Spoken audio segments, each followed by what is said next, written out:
Told you that one of the world's most renowned astrophysicists could be wrong about the very shape of our planet. Prepare to have your world turned upside down, or should I say flattened out completely. Today, we're diving into the controversial realm of flat Earth theories that claim to challenge everything we thought we knew about our cosmic home. Even Neil deGrasse Tyson, the poster boy of modern astronomy, might find these arguments hard to dismiss. Or so flat earthers claim. Buckle up, because this journey might just make you question the very ground beneath your feet. For centuries, we've been told that we live on a spinning globe hurtling through space. But what if this widely accepted fact is actually the greatest deception in human history? Flat Earth believers argue that they've uncovered evidence so compelling, it could shatter the foundations of modern science.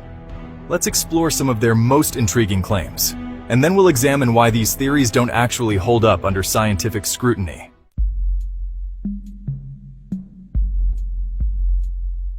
Let's start with what flat earthers call the horizon problem. Picture yourself standing on a beach, gazing out at the vast ocean. The horizon stretches before you, perfectly flat as far as the eye can see. Flat Earth proponents argue that if we were truly living on a globe, we should see a noticeable curve, even from ground level. They claim the fact that we don't is proof positive that we're living on a flat plane.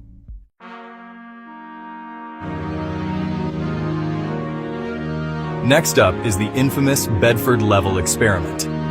In 1838, a man named Samuel Rowbotham waded into a straight 6-mile stretch of the old Bedford River in England. He claimed that he could see a boat 6 miles away through his telescope, which should have been impossible if the Earth was curved. Flat Earthers argue that this experiment has been repeated many times with similar results, proving that the Earth's surface is flat.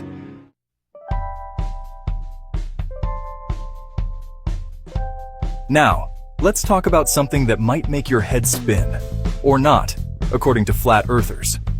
They argue that if the Earth were truly rotating at over 1,000 miles per hour at the equator, we should feel constant motion and see evidence of this rotation in our daily lives.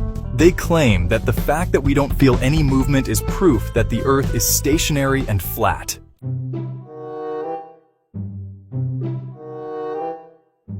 Flat Earth believers also love to discuss flight paths and Antarctica. They argue that many long-distance flights make stops that seem illogical on a globe, but make perfect sense on a flat Earth map. They question why flights between southern continents often have layovers in the northern hemisphere. As for Antarctica, they claim it's not a continent, but an ice wall surrounding the entire flat Earth, explaining why the Antarctic Treaty restricts access to the region.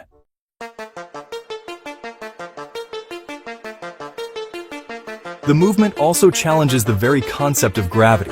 They argue that the idea of gravity was invented to explain away the problems with a globular Earth. Instead, they propose that objects fall due to density and buoyancy alone, with denser objects sinking through less dense mediums. They claim this simpler explanation negates the need for a mysterious force holding everything down on a spinning ball.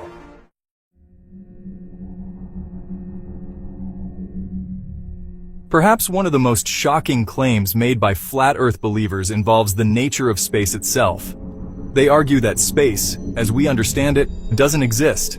Instead, they propose that what we see as stars and planets are actually just lights in a dome-like firmament that surrounds our flat Earth. They point to what they see as inconsistencies in space photography and question the logistics of space travel. Now you might be wondering, how could Neil deGrasse Tyson possibly deny all this evidence? Well, the truth is, he doesn't have to. Let's break down why these arguments don't actually stand up to scientific scrutiny.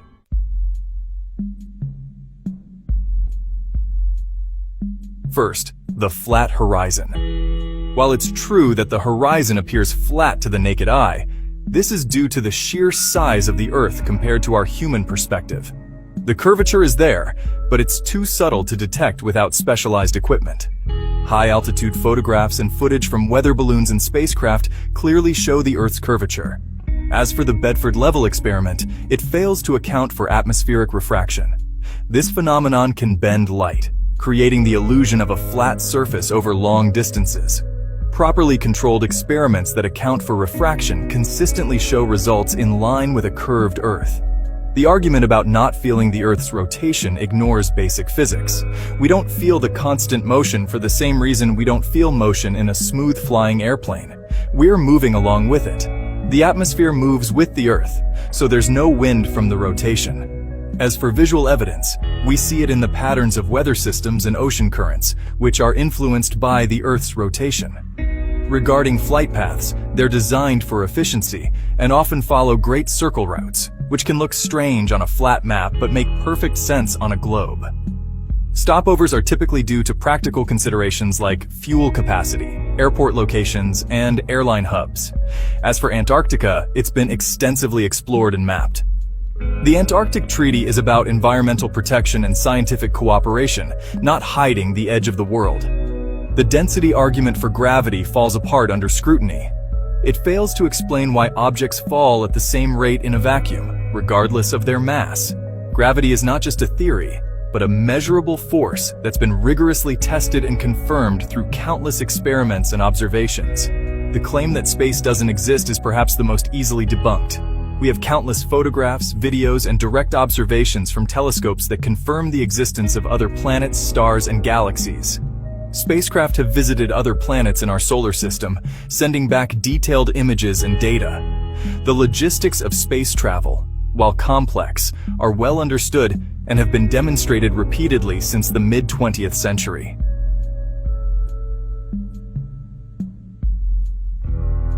So why do these flat Earth theories persist in the face of overwhelming evidence? Some argue it's a way to question authority and challenge the status quo. Others see it as a form of escapism from a complex and often frightening world. And for some, it's simply an entertaining thought experiment.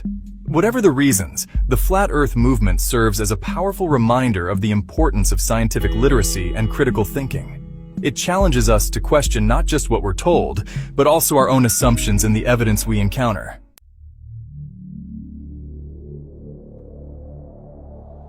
In reality, understanding the Earth as a globe is crucial for many aspects of modern life. It's essential for accurate navigation, weather forecasting, climate science, and our ongoing exploration of the cosmos. The shape of our planet isn't just an abstract concept. It has real, practical implications for how we understand and interact with our world. The true wonder isn't in imagining a flat Earth, but in appreciating the actual complexity and beauty of our spherical planet. From the delicate balance of ecosystems to the intricate dance of plate tectonics, the globe model helps us understand the interconnectedness of all life on Earth. Moreover, our spherical Earth places us in context within the larger universe. We're not at the center of creation, but part of a vast cosmic tapestry. This perspective can be humbling, but it's also profoundly awe-inspiring. It reminds us of our responsibility to care for our unique and precious planet.